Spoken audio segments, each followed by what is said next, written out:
Portugal is an exciting and vibrant country, and this small Western European nation definitely has a storied past. People have inhabited this area since the 6th century BC and maybe even more. All the history that has taken place between then and now packs quite a punch. So let's take a closer look. Obviously, like everywhere else in Europe it seems, the Romans occupied the area first. But sometime after their demise in the 5th century, the Moors invaded. Moors, or Moorish, were medieval Muslims from the Morocco area of North Africa. They came gallivanting in the year 711 and took the whole Iberian Peninsula and then some. Pockets of Christians in the north remained and pushed back here and there over the next few hundred years. The leader of one such pocket pushed a little harder than most and got the Moors back south and east and claimed himself the first king of Portugal. At the same time, the Spanish to the east were also pushing south, and east-west disputes with them started to pop up. Subsequent Afonsos followed and kept the march going south, and in 1249 Afonso III captured Faro, today's capital city of the Algarve. They still had the problem, though, of keeping Spain's noses out of their new borders. Portugal made friends with England, and Spain backed out. The new allies signed the Treaty of Windsor, which is still in effect today and utilized as recently as the Second World War. The Portuguese were now free to explore the waters, and explore they did, setting up colonies of trade all over the world. The discovery of Brazil in 1500 would prove to be most vital. With trading ports in India, China, South America, and Africa, Portugal was an imposing empire. However, things hit the fan in 1578, when King Sebastian was killed in battle without an heir to his throne. The great empire was all of a sudden in crisis, and Spain's King Philip II claimed the throne, referencing some obscure family lineage.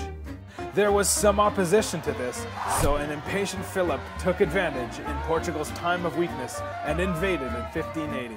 Now, there were some good and bad things about this merger, bad being that they now shared enemies, including England, and that the Dutch sniffed weakness and started to seize more and more of Brazil.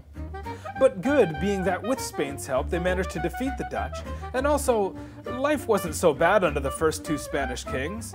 Portugal was still under their own law, government, currency, and still retained some status.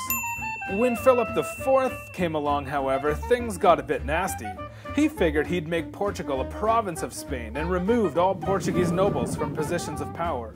In a twist of fate, Spain was pretty much broke by this time from the 30 Years' War, and sensing good timing, the nobleman nominated John, the Duke of Braganza, to lead the resistance which came to be known as the Portuguese Restoration War. The House Braganza still lay claim to the throne today, even though the monarch has been abolished for some time now.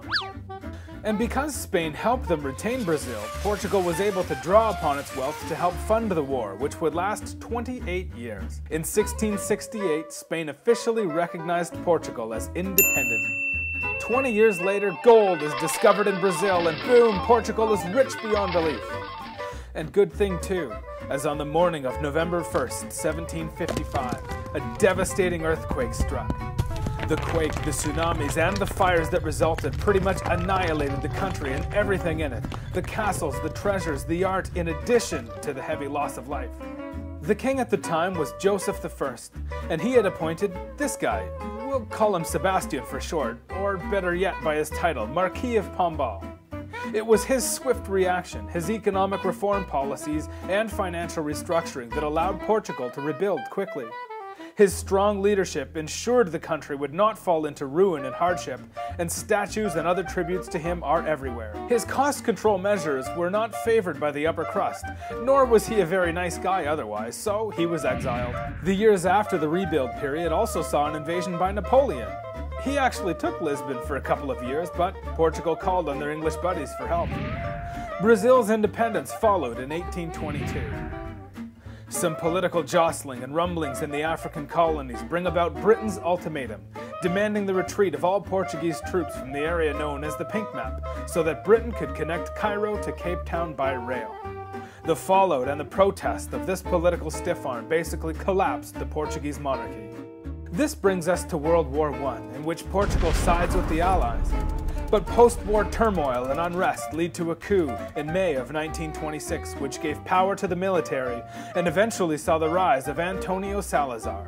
And he took Portugal into a tough period of dictatorship, oppression, and media censorship. He also led the country through the Second World War, in which Portugal was technically neutral, but did supply troops under the British flag, but also conducted trade with both sides. In the late 1960s, Salazar was forced to retire due to a bathtub brain hemorrhage and turned the reins over to a slightly less radical successor. In 1974, the peaceful Carnation Revolution removed the radicals from power without a single gunshot.